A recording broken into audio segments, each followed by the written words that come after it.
Contacto directo con el señor diputado nacional José Luis Esperte. Tenga usted muy buen día. Hola, ¿qué tal? Muy buen día, gran saludo para ustedes y los oyentes. ¿Leyó el documento que presentó la ex vicepresidenta y vicepresidenta? Sí, lo leí, claro. ¿Qué opinión le merece?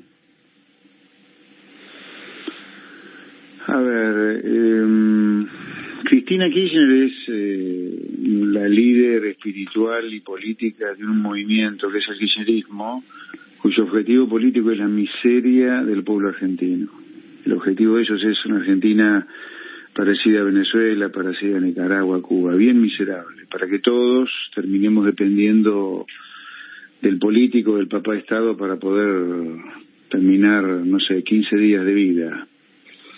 Sí, así que un proyecto político que persigue la miseria del pueblo, y me remito a los hechos como han dejado la Argentina después de 4 gobiernos, creo que hay que tener claro que estamos hablando de gente de una perversión extrema, y en particular en el caso de Cristina me remito a los diagnósticos médicos que en su momento hizo Nelson Castro. Es una persona enferma, que sufre de patologías varias, por lo menos trastorno bipolar, narcisismo, síndrome de Ubris.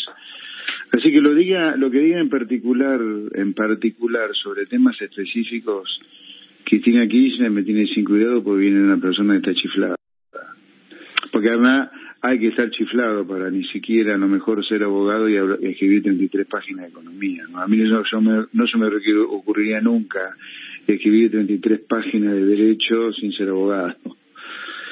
Y la cantidad de disparates que dice, la verdad es para tomárselo a la broma, la verdad. Demuestra una ignorancia. Diputado Espert, pero puede ser que ella lo haya presentado, pero la gente que haya colaborado en el aspecto económico. Y no lo sé. Yo hablo de lo que no voy a hacer más especulaciones. Voy a decir acá está una persona chiflada que habla de economía. Bueno, no sirve nada de lo que estoy diciendo, salvo lecturas por abajo de la superficie, las amenazas hacia la estabilidad del gobierno de Milei, la descalificación de cómo fue elegido, según ella fue elegido por los medios.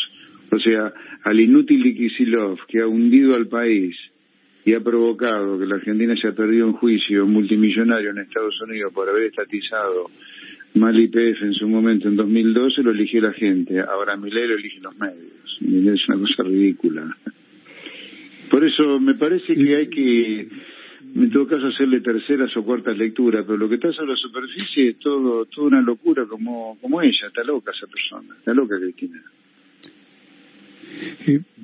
Fondos fiduciarios. Para los que no sabemos, ¿cómo funciona esto? ¿Qué tiene que ver el Estado?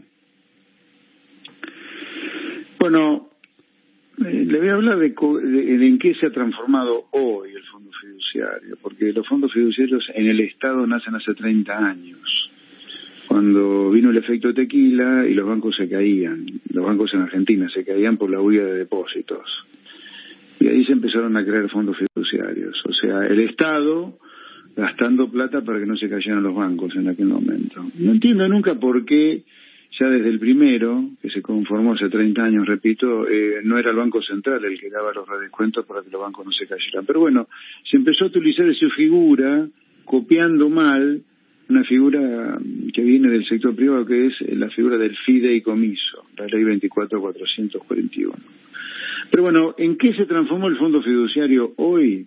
Hoy se transformó en usted tiene que hacer un gasto, supóngase, usted es el Estado, tiene que hacer un gasto, una obra de infraestructura en algún pueblo. En lugar de que venga el Tesoro Nacional y le dé al intendente del pueblo la plata para que haga esa obra, toma, acá tenés los 100 pesos para la obra, llaman a suerte de empresa para hacer la obra. La empresa tiene su presidente de directorio, su secretaria, sus choferes, su teléfono para hacer la obra de 100. Entonces la obra de 100 termina saliendo 300.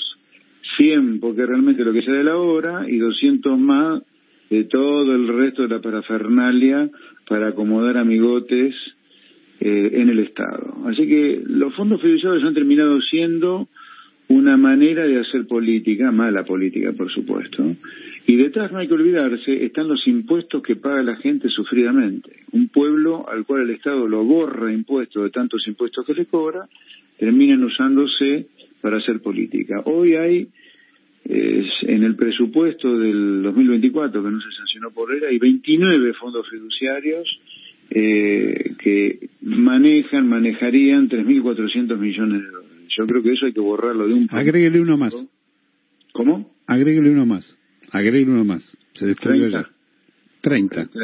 No, y puede haber más, porque hay algunos en liquidación, hay algunos que están vivos, 30, pero hay algunos en liquidación que son como 10 o 11, sí, como 40 en realidad. Yo creo que eso hay que borrarlo de un plumazo a todo y transparentar el gasto, que se sancione por ley de presupuesto ese gasto, que sea un gasto presupuestario. Me parece una cosa ridícula que en Argentina un acuerdo con el fondo se tenga que sancionar por ley del Congreso, que para que el gobierno emita deuda en moneda extranjera bajo legislación extranjera tenga que pasar por el Congreso, pero 40 fondos fiduciarios que manejan 3.400 millones de dólares no pasen directamente por el Congreso, o pasan de una manera muy opaca, muy opaca. Ojo, lo mismo hay que hacer con el gasto de las empresas públicas, 12.000 millones de dólares, que no pasan por el Congreso. O sea, los contribuyentes pagan impuestos para financiar el agujero de aerolíneas o de ferrocarriles, pero el Congreso, representante del pueblo que paga los impuestos para financiar la transferencia del Estado de aerolíneas, no pasa por el Congreso. Tiene que pasar todo por el Congreso. Todo gasto que, en definitiva, requiera de financiamiento coercitivo y obligatorio, como son los impuestos que tiene que pagar la gente, tiene que tener discusión por los representantes del pueblo. Si el pueblo paga impuestos, sus representantes tienen que discutir a qué se destina cada peso de los impuestos. Sin embargo, esto no es así, y no puede ser. Y estamos hablando de más de 20.000 millones de dólares, algo bastante cercano a la reserva que tiene el Banco Central, para que tengamos una idea de la magnitud estratosférica, no están pasando debidamente por la lupa que debería pasar en el Congreso. 20.000 millones de dólares de gasto público. Bien. ¿Y esto de qué manera se encausa? Bueno, veremos la ¿Cómo lo ponemos obligatorio que tiene que ser para el Congreso? ¿De una ley? Bueno, en el caso de los fondos fiduciarios, hay fondos fiduciarios, como dijo el presidente anoche en una entrevista, hay fondos fiduciarios que son creados por decreto, si se crean por decreto, se eliminan por decreto y pasan a discutirse en el Congreso, y aquellos que sean con ley, a ver, dado que hay un contrato de fideicomiso ahí, a ver si mediante decisión de las dos partes del contrato de fideicomiso no se puede liquidar directamente. Pero acá lo que no puede ser, lo que hay que poner por arriba de todo, más allá de cómo se hace, es que esto no puede ser y esto hay que terminarlo. Se terminará por decreto, se terminará por ley, pero esto no puede ser. Ojo, lo mismo vale para otros entes, por ejemplo. Hay 8.600 millones de dólares adicionales a lo que le dije de 12.000 de empresas públicas, adicionales a los 3.400 millones de dólares que le dije de fondos fiduciarios. Hay 8.600 millones de dólares que tampoco pasan por el presupuesto, que es lo que gastan algunos organismos como el PAMI y la AFIP, o el INCA. El INCA, no pasan por el Congreso los gastos de esos tres entes, que sumado a otros suman 8.600 millones de dólares. No puede ser. No puede ser. Si el individuo, si el ciudadano paga impuestos y el ciudadano no gobierna sino a través de sus representantes, y en el Congreso de la Nación hay representantes del ciudadano, en el Congreso se discute qué se hace con los impuestos del ciudadano. Y desde ya, si uno le saca a la gente, por el poder coercitivo que tiene la AFIP, plata de lo que la gente gasta de impuestos, eso tiene que estar debidamente discutido en el Congreso. Bien, ¿y qué importancia le da a usted de quienes se movilizaron, porque algunos dicen fueron los fondos fiduciarios, para que no se aprobase el proyecto de ley denominado ómnibus? Bueno, a ver, ahí hay que ser preciso para ser bien equilibrado, ¿no? Porque en la política se mezclan pasiones, egos, fantasías.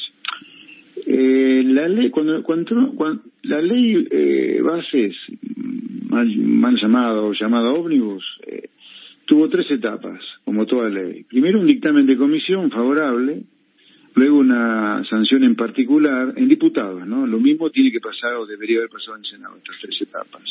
Dictamen de comisión favorable, votación en general, favorable en el Congreso, y luego vino la votación en particular. Hasta que la ley se cayó, entre comillas, porque volvió a comisión y el presidente dijo que no va a insistir más en esa ley, hasta que la ley se cayó en la votación en particular, se votaron 6 artículos de 525, al sexto se cayó. De los 6 artículos, los primeros 3 se discutieron por artículo, o sea que hubo 3 votaciones, una votación por cada artículo. 3 artículos, 3 votaciones. En los segundos 3 artículos se tomó la decisión en el Pleno de Diputados de discutirlo inciso por inciso. Como consecuencia de lo cual, los segundos 3 artículos no fueron 3 votaciones como los primeros 3, sino que fueron 10 votaciones, pues se votaron por conjunto de incisos o incisos.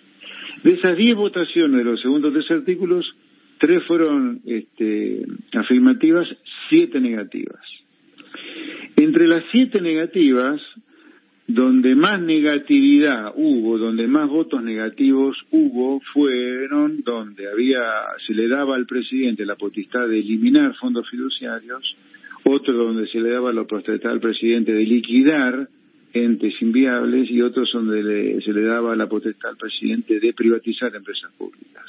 O sea, en los 3 ítems o los 3 incisos donde se le daban esas facultades al presidente fue donde los votos negativos fueron mucho más importantes que los otros 7 votaciones de las 10, o de las otras 4 negativas, por decirlo de alguna manera. Así que sí, hubo una clara decisión de una parte del Pleno de Diputados de no apoyar al presidente en la facultad que se discutía, que era liquidar fondos fiduciarios, privatizar empresas públicas y liquidar entes innecesarios. Ahora, dicho esto, que eso no tiene discusión, eso ocurrió, eso es dato absoluto, uno puede después hacer la interpretación política de eso. ¿Qué es lo que pasó para que algunos incisos se votaran favorablemente, 3 y otros se votaran negativamente? ¿Qué es lo que cambió? Cuando uno mira la marea de 254 diputados que hubo ese día, cuando uno ve la marea, la nube de diputados, uno ve claramente, el kirchnerismo siempre votando en contra con su fungón de cola que es la izquierda, los liberales junto con el PRO votando a favor, cerca de 80 contra 100 de negativos, estamos hablando de 180, 190, y quedaban unos 50 o 60 que fueron cambiando de positivo a negativo, de afirmativo a negativo, ¿no? Y los bloques que fueron cambiando de afirmativo a negativo es el bloque del radicalismo, Innovación Federal, Hacemos Cambio Federal y la Coalición Cívica. Esos 4 bloques son los que fueron cambiando de votar afirmativamente algunos incisos a negativamente. Así que es ahí donde estuvo el cambio sobre fondos fiduciarios, liquidación de entes innecesarios y privatizaciones. Habrá que trabajar en el futuro de cómo convencer a esos bloques del medio, por decirlo de alguna manera. De un lado tiene la oposición del kirchnerismo, de otro lado el oficialismo de los liberales, para que algunas leyes avancen, ¿no? Bien. ¿Y usted cree que eso se puede recomponer? Yo creo que es necesario recomponerlo para poder avanzar con la sanción de leyes. No solo se puede, sino que hay que hacer lo imposible porque esa franja del medio de 50 a 60 diputados son los que definen las votaciones. Ya les digo, de un lado tenemos a la izquierda al kirchnerismo y su furgón de cola, que es la izquierda, con más o menos 100 diputados. Del otro lado tiene unos 80, los liberales más el PRO votando a favor de las reformas para hacer un país mejor, 180, y le quedan unos 50, 60 del medio, que es lo que hay que convencer a favor de medidas pro mercado, capitalistas, para que la Argentina tenga un destino menos miserable del que tiene de la mano del kirchnerismo y la izquierda. Diputado Nacional Espert, ¿y cómo sigue esto? Quiero decir, ¿se dividirá esta ley, la ley bases, como usted la denomina, en distintas leyes para presentar otra vez? ¿Se irá a otros decretos de necesidad de urgencia? No le puedo contestar, la verdad, Santos, no sé, porque eso es una decisión muy del presidente. No sé cómo el presidente piensa continuar con la agenda legislativa. En los próximos días me voy a reunir con él. En el día de ayer estuve trabajando con el equipo de economía, con Caputo y sus colaboradores, a ver de cómo seguimos el derrotero dentro del Congreso, porque todavía no hay una decisión tomada. Diputado, después le agradezco su gentileza. No, por nada, muy buen día, gran saludo a ustedes y a los oyentes.